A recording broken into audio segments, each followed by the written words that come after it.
നമുക്ക് നിധിയുടെ സുധീഷിന്റെ നാളത്തെ നല്ലൊരു കഥ കേട്ടാലോ? എല്ലാ ദിവസവും ഉച്ചയ്ക്ക് നിധിയുടെ സുധീഷിന്റെ പിറ്റേ ദിവസത്തെ വിശേഷങ്ങൾ ചാനലിനകത്ത് അപ്ലോഡ് ചെയ്യുന്നുണ്ട് കേട്ടോ.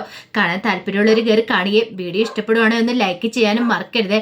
അങ്ങനെ ഒടുവില് സുനന്ദ സുഭാഷും തമ്മിൽ ഒന്നിക്കണം എന്നായിരുന്നു നിധിയുടെ മനസ്സിലെ തീരുമാനം. പക്ഷെ എത്രയൊക്കെ ആയിട്ടും അവരെ തമ്മിൽ ഒന്നിപ്പിക്കാനായിട്ട് നിധിക്ക് സാധിച്ചില്ല. അതിന്റെ ഒരു വിഷമവും കാര്യങ്ങളൊക്കെ നിധിയുടെ മനസ്സിലുണ്ടായിരുന്നു. കുറെ ആലോചനകളൊക്കെ സുഭാഷിന് കൊണ്ടുവന്നു. പക്ഷെ അതൊന്നും അങ്ങനെ സെറ്റ് ആവുന്നുണ്ടായിരുന്നില്ല. ഒടുവില് സുനന്ദ നിധിയെ കാണാനായിട്ട് വീട്ടിലേക്ക് വരുന്നുണ്ട്. അങ്ങനെ വരണ സമയത്ത് എല്ലാവരും സുനന്ദയെ കുറെ ചീത്ത പറഞ്ഞു. സുഭാഷ് പോലും ചീത്ത പറഞ്ഞു, ഇനി ഇങ്ങോട്ടേക്ക് വരണ്ട. കാരണം സുഭാഷ് ചീത്ത പറയുന്ന വേറൊന്നും കൊണ്ടല്ല, സുനന്ദ ആ വീട്ടിലേക്ക് വന്നിട്ടുണ്ടെങ്കിൽ സുഭാഷിന് ഇഷ്ടമില്ലാത്തതുകൊണ്ടല്ല.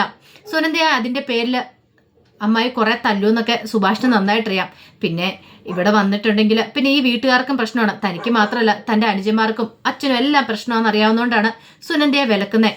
പോരാത്തതിന് ഭാസ്കരൻ കുറെ ചീത്തയൊക്കെ പറയുന്നുണ്ട്. നീ എന്തിനാടി ഇങ്ങോട്ടേക്ക് വന്നേ? ഞങ്ങളെല്ലാം പോലീസ് സ്റ്റേഷനിൽ കയറ്റാനാണോ? മര്യാദയ്ക്ക് ഇറങ്ങിപ്പോയിക്കണം. നീ പാടി ചവിട്ടിയിട്ടുണ്ട് നിന്റെ കാലിയും തല്ലി ഓടിക്കും. അവള് വന്നിരിക്കുന്നു. ഇത്രയൊക്കെ ഞങ്ങൾക്ക് തന്നതും പോരാ, വീണ്ടും നീ അതെ എൻ്റെ മകനെ പോലീസ് സ്റ്റേഷനിൽ കയറ്റാൻ വേണ്ടിയാണോ വന്നേന്നൊക്കെ ചോദിച്ചു കുറെ ചീത്ത പറയണം. സുനന്ദ വിഷമിച്ചാ പോകുന്നേ. സുനന്ദയുടെ സങ്കടം കണ്ടു കഴിഞ്ഞപ്പോൾ നിധിക്ക് വീണ്ടും സങ്കടമായി. പാവം, അവളുടെ മനസ്സിൽ ഇപ്പോഴും സുഭാഷേട്ടൻ മാത്രം. അവളുടെ കല്യാണം ഏകദേശം പറഞ്ഞു വെച്ചിരിക്കുക. പക്ഷെ അവൾക്ക് ആ ബന്ധത്തോട് താല്പര്യമില്ല. ഇഷ്ടമില്ലാത്ത കല്യാണത്തിലേക്ക് പോകുന്ന എത്ര വലിയ വേദന എന്നുള്ള കാര്യം നിധിക്ക് നന്നായിട്ടറിയാം. കാര്യം സൂര്യമായിട്ടുള്ള ബന്ധം അത് നിധിക്കറിയാവുന്ന. ഒടുവില് അവിടുന്ന് സുധീഷിനൊപ്പം ഒളിച്ചോടേണ്ട ഒരു ഗതികേട് അന്ന് നിധിക്കുണ്ടായി. അപ്പം അതുപോലൊരു അവസ്ഥയാണ് സുനന്ദയ്ക്കുണ്ടായിരിക്കുന്നത്. സുനന്ദ പെട്ടിരിക്കുവാന്ന് തോന്നുന്ന വീട്ടുകാരുടെ ഇടയിൽപ്പെട്ട്. സുഭാഷേണ്ണ ഇഷ്ടമാണ് താനും. പക്ഷെ സുഭാഷേണ്ണ ഇഷ്ടമാണെങ്കിലും സുനന്ദയുടെ കാര്യത്തിൽ സുഭാഷേണ്ണ പെട്ടെന്നൊരു തീരുമാനം എടുക്കാൻ പറ്റുന്നില്ല. തൻ്റെ അനുജന്മാരുടെ കാര്യമൊക്കെ ഓർത്തിട്ട് മാത്രമാണ്.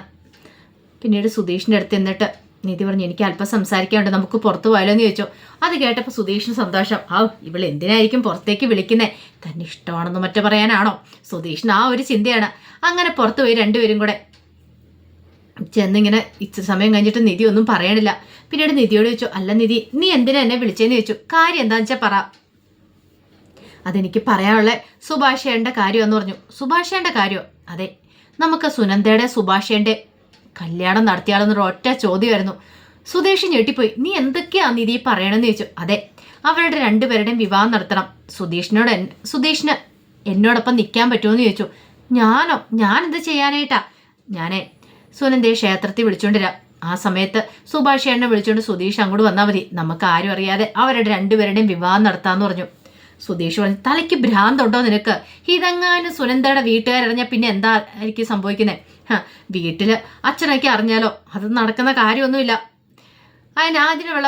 അതിന് വെച്ച വെള്ളം നീ അങ്ങോട്ട് വാങ്ങി വെച്ചാൽ മതി എന്നൊക്കെ നിധിയെ കുറ്റപ്പെടുത്തുവാണ് സുധീഷ്. നിധി പറഞ്ഞു, എന്താ സുധീഷേ, നിനക്കറിയാലോ ഇഷ്ടമില്ലാത്തൊരു ബന്ധത്തിന് സമ്മതിക്കാന്ന് പറഞ്ഞിട്ടുണ്ടെങ്കിൽ അത് തല പോകുന്നതിന് തുല്യമാണ്. ഇപ്പം തന്നെ കണ്ടില്ലേ, സുഭാഷേണ്ണുമായിട്ടാണ് സുനന്ദയ്ക്ക് ഇഷ്ടം. സുനന്ദയ്ക്ക് വേറൊരു ബന്ധത്തിന് ഒട്ടും താല്പര്യമില്ല. അങ്ങനെ വിവാഹം കഴിച്ചിട്ടുണ്ടെങ്കിൽ സുനന്ദയുടെ ജീവിതം അധികം നാൾ മുന്നോട്ട് പോകത്തില്ല. എൻ്റെ കാര്യം തന്നെ ഒന്ന് എടുത്തു നോക്കിയേ. എനിക്ക് സൂര്യനെ ഇഷ്ടമില്ലായിരുന്നു. അതുകൊണ്ടല്ല ഞാൻ സുധീഷിനോടൊപ്പം അന്ന് എങ്ങനെയെങ്കിലും അവിടുന്ന് രക്ഷപ്പെട്ട് ഇറങ്ങിപ്പോകുന്നത്. അതുപോലെ തന്നെ സുനന്ദയുടെ വിവാഹം കഴിഞ്ഞിട്ടുണ്ടെങ്കിൽ അവൾക്ക് നല്ലൊരു ജീവിതം കിട്ടുമെന്ന് സുധീഷിന് തോന്നുന്നുണ്ടോ? എൻ്റെ ഒരു ഫ്രണ്ട് ഉണ്ടായിരുന്നു ഇതുപോലെ. അവളുടെ ഇഷ്ടമില്ലാതെ വീട്ടുകാർ അവളുടെ കല്യാണം നടത്തി വിട്ടു. 2 മാസം കഴിഞ്ഞപ്പോൾ അവൾ വീട്ടിലേക്ക് തിരികെ പോന്നു. അവളുടെ ജീവിതം തകർന്നുപോയി. അവൾക്കൊരു നല്ല ജീവിതം കൊടുക്കാനായിട്ട് പിന്നീട് ആ വീട്ടുകാർക്ക് സാധിച്ചില്ല. അതുപോലൊരു അവസ്ഥ സുനന്ദയ്ക്ക് ഉണ്ടാവരുത്. അതാ ഞാൻ പറയണേ. പിന്നെ സുഭാഷേൻ്റെ കാര്യം ഒന്ന് ആലോചിച്ച് നോക്കിയേ. നമ്മളോടൊന്നും പറയുന്നില്ലെന്ന് മാത്രമേ ഉള്ളൂ. സുഭാഷേൻ്റെ മനസ്സിൽ ഇപ്പോഴും സുനന്ദ തന്നെയാണ്. അവരെ തമ്മിൽ ഒന്നിപ്പിക്കുന്നൊരു നല്ല കാര്യമെന്ന് പറഞ്ഞു. പക്ഷേ എങ്കിൽ അത് കേട്ടിട്ട് സുധീഷ് പറഞ്ഞു, എനിക്ക് തോന്നില്ല, അതൊരിക്കലും നടക്കാൻ പോകുന്ന ബന്ധമല്ല നിധി. നീ അതിനെക്കുറിച്ച് ചിന്തിക്കാൻ വേണ്ടെന്ന് പറഞ്ഞു. അപ്പോഴേക്കും നിധിക്ക് നല്ല ദേഷ്യമായി. നിധി പറഞ്ഞു, സുധീഷിന് എന്നൊപ്പം നിൽക്കാൻ പറ്റുമോയെന്ന് ചോദിച്ചു. ഞാനാ? അതെ, ഈ പ്രശ്നത്തിനൊരു പരിഹാരം ഉണ്ടാക്കാനായിട്ട്. അത് പിന്നെ ഞാനിങ്ങനെ നിൽക്കുന്നേ. അപ്പം ഈ പ്രശ്നത്തിനൊരു പരിഹാരം ഇല്ലെന്നാണോ പറയണേ? എന്ത് പരിഹാരം? ഇതേ പ്രശ്നത്തിന് പരിഹാരമൊന്നും ഇല്ലെന്ന് പറഞ്ഞു. നിധിക്ക് നല്ല ദേഷ്യമായി. നിധി പെട്ടെന്ന് തന്നെ കാറിലേക്ക് ചാടി കയറി. കാരണം സുധീഷിനോട് ഈ കാര്യം പറയുമ്പോൾ സുധീഷ് ഒരു സൊല്യൂഷൻ ഉണ്ടാക്കും, അല്ലെങ്കിൽ തന്നോടൊപ്പം നിൽക്കും അവരുടെ കല്യാണം നടത്താൻ എന്നൊക്കെ ഒരു ചിന്തയായിരുന്നു സുനന്ദയുടെ മനസ്സിലുണ്ടായിരുന്നേ. പക്ഷെ സുധീഷ് ഒന്നും പറയാത്തതുകൊണ്ട് നിധിക്ക് ഭയങ്കര വിഷമമായി. അങ്ങനെ പിറ്റേ ദിവസം നിധി ക്ഷേത്രത്തിലേക്ക് ചെല്ലുവാണ്. ക്ഷേത്രത്തിലേക്ക് ചെന്ന് കുറച്ച് സമയം കഴിഞ്ഞപ്പോൾ കാർത്തിക ക്ഷേത്രത്തിലേക്ക് വന്നു. ആ സമയത്ത് കാർത്തിക നിധിയെ കാണുന്നേ. അങ്ങനെ നിധിയുടെ അടുത്തേക്ക് ചെല്ലുവാണ്. നിധിയുടെ അടുത്ത് എന്നിട്ടോട് ഞാൻ ഇന്നലെ അവിടെ വരാൻ പാടില്ലായിരുന്നു, ഞാൻ അങ്ങനെയൊന്നും സുഭാഷിന്റെ അടുത്ത് സംസാരിക്കാനും പാടില്ലായിരുന്നു പറഞ്ഞു. അത് കേട്ടിച്ചപ്പോൾ നിധി പറഞ്ഞു, എന്തിനാ കാർത്തിക എപ്പോഴും ഇത് തന്നെ പറയണേ? വരാൻ പാടില്ലായിരുന്നു, കാണാൻ പാടില്ലായിരുന്നു, മിണ്ടാൻ പാടില്ലായിരുന്നു എന്നൊക്കെ പറയണേ. അതിന്റെ കാര്യം എന്തെങ്കിലും ഉണ്ടോ എന്ന് ചോദിച്ചു. അപ്പോഴേക്കും സുനന്ദ പറഞ്ഞു, അത് പിന്നെ നിധിക്കറിയാലോ, എനിക്ക് സുഭാഷിയാണ് അത്രയ്ക്ക് ഇഷ്ടമാണ്. സുഭാഷിയാണ് ഇല്ലാതെ എനിക്കൊരു ജീവിതം ഉണ്ടാകത്തില്ല. എൻ്റെ കല്യാണം ഏകദേശം ഉറപ്പിച്ച മട്ടില്ല. ഇനിയിപ്പോൾ അടുത്ത വിവാഹ നിശ്ചയവും കാര്യങ്ങളൊക്കെയാണ്. എനിക്ക് നല്ല പേടിയാവുന്നുണ്ട് നിധി എന്ന് പറഞ്ഞു. നിധി പറഞ്ഞു, എപ്പോഴും സുനന്ദ ഇങ്ങനെ അത് തന്നെ പറഞ്ഞ് കരഞ്ഞുകൊണ്ടിരുന്നിട്ട് കാര്യമില്ല. സുനന്ദ സ്റ്റേണായിട്ടൊരു തീരുമാനം എടുക്കണം. ഇങ്ങനെ മുന്നോട്ട് പോയിട്ടുണ്ടെങ്കിൽ സുനന്ദയ്ക്ക് എന്നും ഇങ്ങനെ തന്നെ പറ്റുള്ളൂ. സുനന്ദയ്ക്ക് വീട്ടുകാർ വേണോ സുഭാഷിയേട്ടൻ വേണമെന്നോ എപ്പോഴും മനസ്സിലൊരു സന്ദേഹമാണ്. അത് പാടില്ല. എവിടെയെങ്കിലും ഒരിടത്ത് ഉറച്ചു നിൽക്കണം. എൻ്റെ കാര്യം തന്നെ എടുത്തു നോക്ക്. എനിക്ക് ഇഷ്ടമില്ലാത്തൊരു വിവാഹമായിരുന്നു സൂര്യയുടെ. അതുകൊണ്ടാണ് ഞാൻ സുധീഷിനോടൊപ്പം ഇറങ്ങിപ്പോകുന്നത്. നമുക്ക് ഇഷ്ടമില്ലാത്ത വിവാഹമാണെങ്കിൽ ഇഷ്ടമില്ലെന്ന മുഖത്ത് നോക്കി പറയാനായിട്ടുള്ള ധൈര്യം കാണിക്കണം. അത് വീട്ടുകാരുടെ മുന്നിലാണെങ്കിലും ശരി. സുഭാഷിയേട്ടൻ എന്താ ഒരു കുറവ്? വീട്ടുകാർ തമ്മിലുള്ള പ്രശ്നമായതുകൊണ്ടല്ലേ?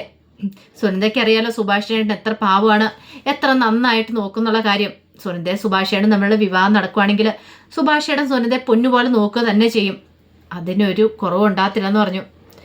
അത് കേട്ടപ്പോൾ സുനന്ദ പറഞ്ഞു, എനിക്ക് ആ കാര്യങ്ങളൊക്കെ അറിയാം. പക്ഷെ എൻ്റെ വീട്ടുകാർ അവരെൻ്റെ വിവാഹം ഉറപ്പിച്ചു വെച്ചിരിക്കുക. എനിക്കറിയില്ല എന്ത് ചെയ്യണമെന്ന് നിധി.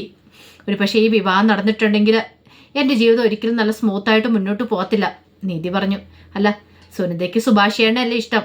അങ്ങനെ ഇഷ്ടം വെച്ചോണ്ട് മറ്റൊരാളുടെ ഒപ്പം പോയി ജീവിക്കാൻ പറ്റുമോ? അയാളെ ചതിക്കുന്നതിന് തുല്യമല്ലേ? കാരണം ഇന്നല്ലെങ്കിൽ നാളെ അയാൾ സത്യങ്ങളൊക്കെ അറിയും. അപ്പോൾ സുനന്ദയുടെ ജീവിതം നശിക്കും. സുനന്ദയ്ക്ക് അയാളോട് 100% വിശ്വസ്ത പുലർത്താൻ പറ്റുമോ എന്ന് ചോദിച്ചു. അങ്ങനെ ഉണ്ടെങ്കിൽ സുനന്ദ പോയി കല്യാണം കഴിച്ചോളാൻ പറഞ്ഞു. അപ്പോഴേക്കും സുനന്ദ പറഞ്ഞു, ഒരിക്കലും ഇല്ല. വേറെ കല്യാണം കഴിഞ്ഞാലും എൻ്റെ മനസ്സിൽ സുഭാഷിയേട്ടൻ തന്നെയായിരിക്കും. അതാ പറഞ്ഞത്. അയാളുടെ ജീവിതം കൂടെ നശിക്കുകയല്ലേ ചെയ്യുന്നേ, സുനന്ദയുടെ ജീവിതവും പോവും.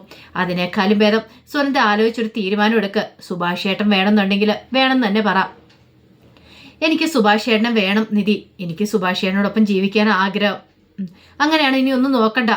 സുനന്ദ എത്രയും പെട്ടെന്ന് ഒരു തീരുമാനം എടുത്ത് സുഭാഷിയേട്ടനും സുനന്ദ നമ്മൾ വിവാഹം നടക്കണമെന്ന് പറഞ്ഞു. വിവാഹം എന്ന് കേട്ട് കഴിഞ്ഞപ്പോൾ ഒരു ഞെട്ടലോട് കൂടിയിട്ട് സുനന്ദ നിധിയെ നോക്കുകയാണ്. അപ്പോഴേക്കും നിധി ചോദിച്ചു, എന്താ സുനന്ദ വിവാഹത്തിന്റെ കാര്യം പറഞ്ഞപ്പോൾ ഒരു ഞെട്ടലെന്ന് ചോദിച്ചു. അല്ല, ഞാനും സുഭാഷിയേട്ടനും തമ്മിലുള്ള വിവാഹം നടക്കുമോ? എന്തുകൊണ്ട് നടന്നുകൂടാ? അല്ല, അതെങ്ങനെയാ നടക്കണേ? എൻ്റെ വീട്ടിൽ എൻ്റെ കല്യാണം ഉറപ്പിച്ചു. സുഭാഷിയേട്ടനാണെങ്കിൽ എന്നെ കണ്ടു കഴിയുമ്പോഴത്തേനും ഭയങ്കര പേടിയാ.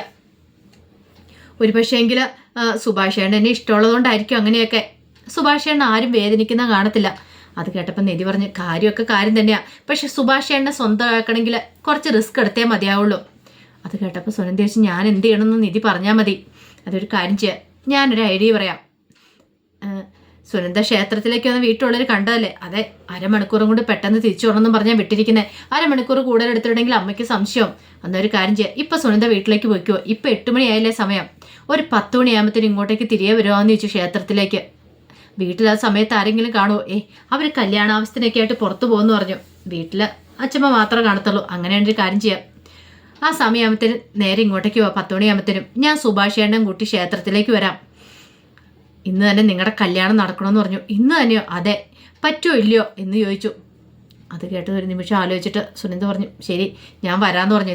വാക്ക് മാറില്ല. സുനന്ദയുടെ വാക്ക് വിശ്വസിച്ച് ഞാൻ സുഭാഷിയേട്ടനെ കൂട്ടിക്കൊണ്ട് വരാനായിട്ട് പോന്നേ. ഇനി വാക്ക് മാറിയിട്ടുണ്ട്, അറിയാലോ എന്താ സംഭവിക്കുന്നതെന്ന്. ഇല്ല, ഞാൻ ഒരിക്കലും മാറില്ല. എനിക്ക് സുഭാഷിയേട്ടനെ വേണം. സുഭാഷിയേട്ടനോടൊപ്പം ജീവിക്കാനാണ് താല്പര്യം എന്ന് പറഞ്ഞിട്ട് സുനന്ദ വീട്ടിലേക്ക് പോയി. പിന്നീട് നിധി വീട്ടിലേക്ക് വരുവാണ്.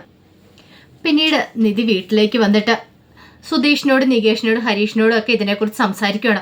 ഇതെല്ലാം കേട്ട് കഴിഞ്ഞപ്പോൾ ഹരീഷ് പറഞ്ഞു, ഇതൊന്നും ശരിയാകത്തില്ലെന്ന് പറഞ്ഞു. സുധീഷ് പറഞ്ഞു, സുനന്ദയോ അവൾ ഒരിക്കലും ഇതിനൊന്നും തയ്യാറായിട്ട് ഇറങ്ങി വരത്തില്ല, എനിക്ക് ഉറപ്പുണ്ട്. ക്ഷേത്രത്തിലേക്ക് അവൾ വരുമെന്ന് ഓർത്താണ് ഇരിക്കണേ. ഇത് കേട്ടപ്പോൾ നിധി പറഞ്ഞു, അവൾ എന്നോട് സമ്മതിച്ചാ വരാന്ന്. ഉറപ്പായിട്ടും അവൾ വരും, വരാതിരിക്കില്ല. ഇതൊന്നും ശരിയാകത്തില്ല. സുഭാഷിയുടെ സമ്മതിക്കുമെന്ന് തോന്നില്ല. അല്ലെങ്കിലും അവളുടെ വീട്ടിൽ അറിഞ്ഞിട്ടുണ്ടെങ്കിൽ ഇത് വലിയ പ്രശ്നമാവും. വെറുതെ എന്തിനാ നിധി അടുത്തി ഇത്ര വലിയ റിസ്ക് എടുത്ത് തലേ വെക്കേണ്ട കാര്യമൊന്നും ഇല്ലെന്ന് നികേഷ് പറഞ്ഞു. അപ്പോഴേക്കും ഹരീഷ് പറഞ്ഞു, അത് ശരിയാ, ഞങ്ങൾക്ക് എന്താണെങ്കിലും ഇതിനോട് യോജിക്കാൻ പറ്റില്ല എന്ന് പറഞ്ഞു. അപ്പോഴേക്കും നിധി പറഞ്ഞു, സുഭാഷിയേട്ടന് വേണ്ടി നമ്മൾ ഇത്രയെങ്കിലും ചെയ്യണ്ടേ? നിങ്ങളൊന്ന് ആലോചിച്ച് നോക്കിയേ.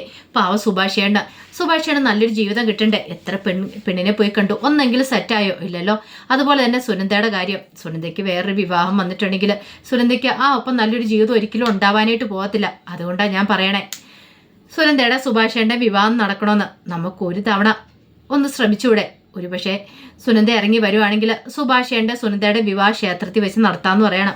ഒടുവിൽ ഒരു വിധത്തിൽ പറഞ്ഞ് അങ്ങനെ സമ്മതിപ്പിക്കുവാണ്. പക്ഷേങ്കിൽ ഹരീഷ് പറഞ്ഞു, ഇതിൻ്റെ പേരിൽ എന്തൊക്കെ പ്രശ്നങ്ങൾ ഉണ്ടാവും അറിയത്തില്ല, നമുക്ക് നോക്കാം, ഒന്നും സംഭവിക്കാനൊന്നും പോകുന്നില്ലെന്ന് പറഞ്ഞു. ഇനിയിപ്പോൾ അടുത്ത വലിയ ടാസ്ക് എന്ന് പറഞ്ഞാൽ അത് സുഭാഷിനെ കൊണ്ട് സമ്മതിപ്പിക്കുക എന്നുള്ളതാണ്. സുഭാഷ് ഇതിനായിട്ടും കാര്യങ്ങളൊന്നും അറിയത്തില്ല. നിധി പിന്നീട് സുധീഷിനോട് പറഞ്ഞു, സുധീഷ് ഒരു കാര്യം ചെയ്യുക, ക്ഷേത്രത്തിലേക്ക് ചെല്ല്, അവിടെ പോയി കല്യാണത്തിനുള്ള ഒരുക്കങ്ങളൊക്കെ നടത്തുക, എല്ലാം സെറ്റ് ചെയ്യുക. അപ്പോഴത്തേനും ഞങ്ങൾ സുഭാഷേണ്ണൻ കൂട്ടി അങ്ങോട്ട് വരാം, സുനന്ദ ക്ഷേത്രത്തിലേക്ക് വരാമെന്ന് പറഞ്ഞിട്ടുണ്ടെന്ന് പറഞ്ഞു. ശരി, ആയിക്കോട്ടെ എന്ന് പറഞ്ഞു. അങ്ങനെ സുധീഷ് അങ്ങോട്ട് പോവാണ്. അപ്പോൾ പോകുന്ന സമയത്ത് സുധീഷ് ഒരു കാര്യം കൂടെ നിധിയോട് പറഞ്ഞു, അതെ, സുനന്ദ വീട് വിട്ട് ഇറങ്ങുന്ന സമയത്ത് സർട്ടിഫിക്കറ്റും കാര്യങ്ങളൊക്കെ എടുക്കാൻ പറയണം, അല്ലെങ്കിലേ നിധി വീട്ടിൽ നിന്ന് ഇറങ്ങി പോകുന്ന പോലെ ഇരിക്കും, അവസാനം ഒന്നും വരാത്ത അവസ്ഥയിലെത്തുമെന്ന് പറഞ്ഞു. നിധി പറഞ്ഞു, അതൊക്കെ ഞാൻ നോക്കിക്കോളാന്ന് പറഞ്ഞു. അങ്ങനെ സുധീഷ് അങ്ങോട്ട് പോയി. ഈ സമയത്ത് സുഭാഷിൻ്റെ അടുത്തേക്ക് നിധി എന്ന് സുഭാഷിനോട് കാര്യങ്ങൾ സംസാരിക്കുകയാണ്. സുനന്ദയെക്കുറിച്ചുള്ള കാര്യങ്ങൾ, കല്യാണക്കാര്യത്തെക്കുറിച്ച് പറയാം. അത് കേട്ട് കഴിഞ്ഞപ്പോൾ സുഭാഷ് ഞെട്ടിപ്പോയി. സുഭാഷ് ഇത്രയ്ക്കൊന്നും പ്രതീക്ഷിച്ചിട്ടുണ്ടായിരുന്നില്ല. സുഭാഷ് പെട്ടെന്ന് ചോദിച്ചു, നിധി നീ എന്താ പറയണേന്ന് ചോദിച്ചു. സുഭാഷ് ഏട്ടാ സമ്മതിക്കണം, കാരണം സുനന്ദയ്ക്ക് വേറെ വിവാഹം നടന്നു കഴിഞ്ഞിട്ടുണ്ടെങ്കിൽ സുനന്ദയുടെ ജീവിതം താറുമാറായി പോകുന്നത്, ഒരിക്കലും നല്ലൊരു ജീവിതം കിട്ടാൻ പോകുന്നില്ല. സുഭാഷ് പറഞ്ഞു, ഞാനും സുനന്ദയും തമ്മിൽ ഒന്നിച്ചിട്ടുണ്ടെങ്കിൽ വീട്ടുകാരുടെ കാര്യമൊന്നും ഓർത്ത് വയ്ക്കേ, ഒരിക്കലും നല്ലൊരു ജീവിതം ഞങ്ങൾക്ക് ഉണ്ടാകത്തില്ല. സുനന്ദയുടെ വീട്ടുകാർ വെറുതെ ഇരിക്കില്ല, അവരൊക്കെ എന്ത് വിചാരിക്കും? ഇത്ര പ്രതീക്ഷയോടുകൂടി മകളെ വളർത്തിക്കൊണ്ട് വന്നിട്ട് മകൾ തോന്നിയ ദിവസം ഇറങ്ങിപ്പോയ ഏതൊരു അച്ഛനമ്മയ്ക്ക് സഹിക്കാൻ പറ്റുന്നേ. നിധി പറഞ്ഞു, അങ്ങനെ നോക്കിയിട്ടുണ്ടെങ്കിൽ സുഭാഷേട്ടൻ ജീവിക്കാൻ പറ്റില്ല, സുനന്ദയുടെ ജീവിതം ഒന്ന് ആലോചിച്ച് നോക്കിയേ, അവൾക്ക് വേറൊരു വിവാഹം വന്നിട്ടുണ്ടെങ്കിലും അവൾക്ക് നല്ലൊരു ജീവിതം ഒരിക്കലും ഉണ്ടാവാൻ പോകുന്നില്ല എന്നൊക്കെ സുഭാഷിനോട് പറയണം. സുഭാഷിന് ഭയങ്കര വിഷമമായിപ്പോയി. സുഭാഷിന് എന്ത് ചെയ്യണമെന്ന് അറിയത്തില്ല. ഒരു തീരുമാനം എടുക്കാൻ സുഭാഷിന് പറ്റുന്നുണ്ടായിരുന്നില്ല. ഒടുവിൽ നിധിയും ഹരീഷും നികേഷും എല്ലാവരും കൂടെ പറഞ്ഞ് സുഭാഷിനെ കൊണ്ട് സമ്മതിപ്പിക്കുകയാണ്. അങ്ങനെ സുനന്ദയെ വിവാഹം കഴിക്കാൻ പോകാൻ ഒരുങ്ങുവാണ്. ഇനിയിപ്പോൾ അതിൻ്റെ വിശേഷങ്ങളൊക്കെയാണ് കാണുന്നത്, എന്തായി തീരും നമുക്ക് കണ്ടറിയാം. ഇതിൻ്റെ ബാക്കി വിശേഷങ്ങളുമായിട്ട് നാളെ ഉച്ചയ്ക്ക് വരാട്ടോ. മറക്കാതെ എല്ലാവരും കയറി കാണാൻ ശ്രമിക്കണേ. ഒരിക്കൽ കൂടി എല്ലാവർക്കും ശുഭദിനം നേർന്നുകൊണ്ട് നിർത്തുന്നു. നന്ദി.